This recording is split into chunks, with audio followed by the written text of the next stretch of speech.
ദൈവനാമത്തിന് മഹത്വമുണ്ടായിരിക്കട്ടെ. ഈ പകൽക്കാലവും നമുക്ക് ദൈവശബ്ദം കേൾക്കുവാനായിട്ട് ഒരുങ്ങാം. ഇന്നത്തെ വായന ഭാഗം ഇയ്യോബിൻ്റെ പുസ്തകം 5 മുതൽ 7 വരെയുള്ള അധ്യായങ്ങളാണ്. ഇന്നത്തെ ചിന്തയ്ക്കായി എടുത്തിരിക്കുന്ന വേദഭാഗം 2 ശമൂവേൽ 13 അധ്യായം 20 വാക്യം. അങ്ങനെ താമാർ തൻ്റെ സഹോദരനായ അബ്ശാലോമിൻ്റെ വീട്ടിൽ ഏകാഗിയായി പാർത്തു. ദാവീദ് രാജാവിൻ്റെ ഭാര്യമാരിൽ ഒരാളായ മയഖയിൽ ദാവീദിന് ജനിച്ച മകനായിരുന്നു അബ്ശാലോം. ആൺമക്കളിൽ മൂന്നാമനും ആയിരുന്നു അബ്ശാലോം. പിതാവ് സമാധാനം എന്നതാണ് ഈ പേരിൻ്റെ അർത്ഥം. അസാധാരണമായ സൗന്ദര്യം, ബുദ്ധിശക്തി, വാചാലത തുടങ്ങിയ വിശിഷ്ട ഗുണങ്ങൾ കൊണ്ട് ജനഹൃദയം കവർന്നിരുന്ന വ്യക്തിയായിരുന്നു അബ്ശാലോം. കുടുംബം ബന്ധങ്ങളുടെ പൊരുളാണ്. ഈ ബന്ധങ്ങൾ വളർന്നു പന്തലിച്ചതാണ് നമുക്ക് ചുറ്റുമുള്ള സമൂഹവും നാം കാണുന്ന ലോകവും. മനുഷ്യബന്ധങ്ങളോടും അതിൻ്റെ ആഴമേറിയ സാധ്യതകളോടുമുള്ള മനുഷ്യൻ്റെ മനോഭാവം ഇന്ന് വികലമായി കൊണ്ടിരിക്കുന്നു. ഒരു കുടുംബം നേരിട്ട വിപത്തിനെക്കുറിച്ചാണ് ഈ ദിവസങ്ങളിൽ നാം ചിന്തിച്ചു കൊണ്ടിരിക്കുന്നത്. എന്നാൽ ആ സംഭവത്തോടുള്ള അബ്ശാലോമിൻ്റെ പ്രതികരണം എങ്ങനെയായിരുന്നു എന്ന് നമുക്ക് നോക്കാം. ഒന്നാമതായി, സഹോദരിയെ ആശ്വസിപ്പിക്കുന്ന അബ്ശാലോം. ഇവിടെ തൻ്റെ സഹോദരിയായ താമാറിനെ അബ്ശാലോം ആശ്വസിപ്പിക്കുകയാണ് ചെയ്യുന്നത്. നിന്റെ സഹോദരനായ അമ്നോൻ നിന്റെ അടുക്കൽ ആയിരുന്നുവോ? ആകട്ടെ സഹോദരി, മിണ്ടാതിരിക്കുക. അവൻ നിന്റെ സഹോദരനല്ലോ. ഈ കാര്യം മനസ്സിൽ വയ്ക്കരുത് എന്ന് പറഞ്ഞു.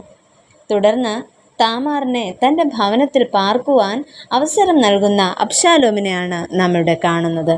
എന്നാൽ അതിനെതിരെ എന്തുകൊണ്ട് പ്രതികരിച്ചില്ല എന്നത് വ്യക്തമല്ല. താമാറിൻ്റെ അനുഭവം ഭവനത്തിനുള്ളിലെ ഒരു ക്രൂരതയാണ്. ഈ സംഭവത്തിൽ ആദ്യ അവസാനം പുരുഷന്മാരുടെ ഗൂഢാലോചനയാണ് നമ്മൾ കാണുന്നത്. അവരവരുടേതായ കാരണങ്ങൾ കൊണ്ട് അവർ അവളെ നിശബ്ദയാക്കി. അപമാനത്തിനിരയായ താമാറിനു മാത്രമേ ഇതിനെതിരെ കുറച്ചെങ്കിലും ശബ്ദമുയർത്തുവാനായി അന്ന് സാധിച്ചുള്ളൂ.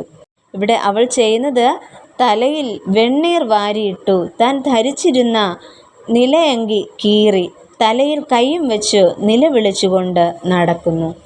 തൻ്റെ സഹോദരിയായ താമാറിനെ അമ്നോൻ അപമാനിച്ചതുകൊണ്ട് അബ്ശാലോം അവനെ ദ്വേഷിച്ചു എന്നും ആ ഭാഗത്ത് കാണുന്നു.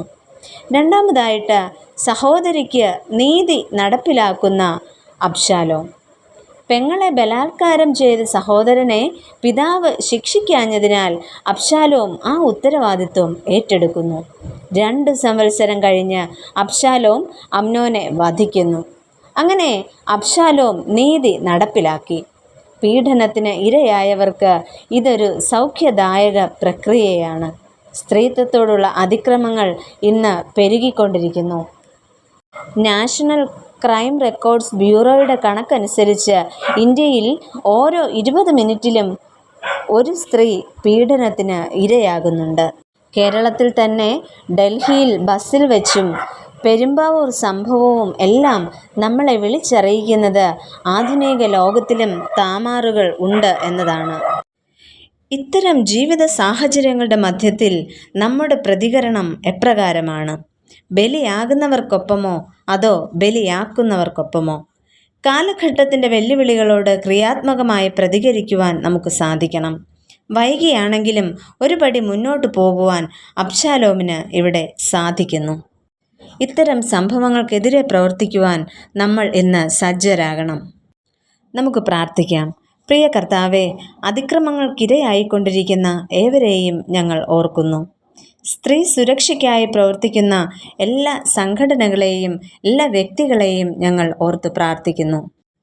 ഈ പ്രവർത്തനങ്ങളോട് താതാത്മ്യപ്പെടുവാൻ ഞങ്ങളെയും സഹായിക്കണമേ. ആമേൻ.